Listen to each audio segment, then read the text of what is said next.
میں ایک مسلمان گھرانے میں پیدا ہونے کے باوجود کبھی دین کو پریکٹس نہیں کر پائی. جانتے ہیں کیوں؟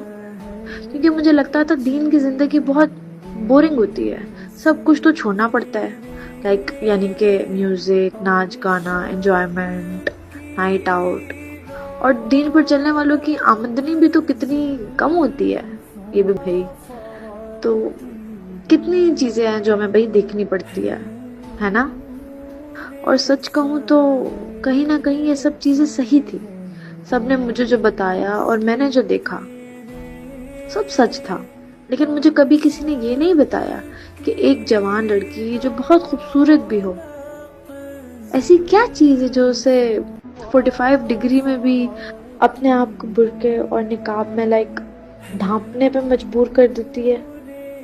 جب ایک شخص رشوت اور سود سے 2 گنا بلکہ اس سے زیادہ گنا پیسے کما سکتا ہے، اور جو زندگی وہ اپنے آس پاس لوگوں کو جیتے دیکھ رہا ہے وہ بھی انجوائے کر سکتا ہے، ایسی کیا چیز ہے جو وہ یہ سب نہیں کرتا؟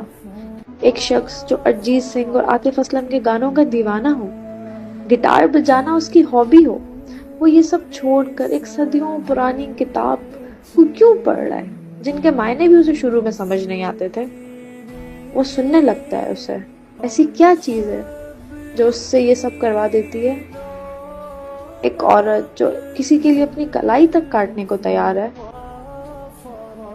وہ کیسے اسی شخص کو یہ کہہ کر چھوڑ سکتی ہے کہ اگر کچھ دنوں میں نکاح کا پیغام نہیں بھجوایا تو میں دوبارہ تم سے بات نہیں کروں گی؟ ایسا کیا ہوتا ہے؟ یہ مجھے اس وقت سمجھ آیا جب میں نے 20 دفعہ پہنا ہوا وہی حجاب ایک دفعہ اور پہنا، لیکن اس بار اس ارادے سے کہ یا رب میرے پاس اور کچھ نہیں ہے آپ کو دکھانے کو، لیکن میں قربانی دیتی ہوں آپ کے لیے. مجھے وہ سکون چاہیے جو صرف آپ کی یاد میں ہے.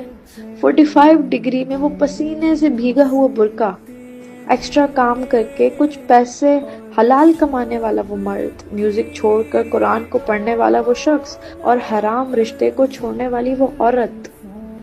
ان سب میں ایک چیز کامن ہوتی ہے، وہ جس رب کو ہمیشہ سے جانتے تھے نا، اب اسی رب کو کسی طرح پہچان جاتے ہیں.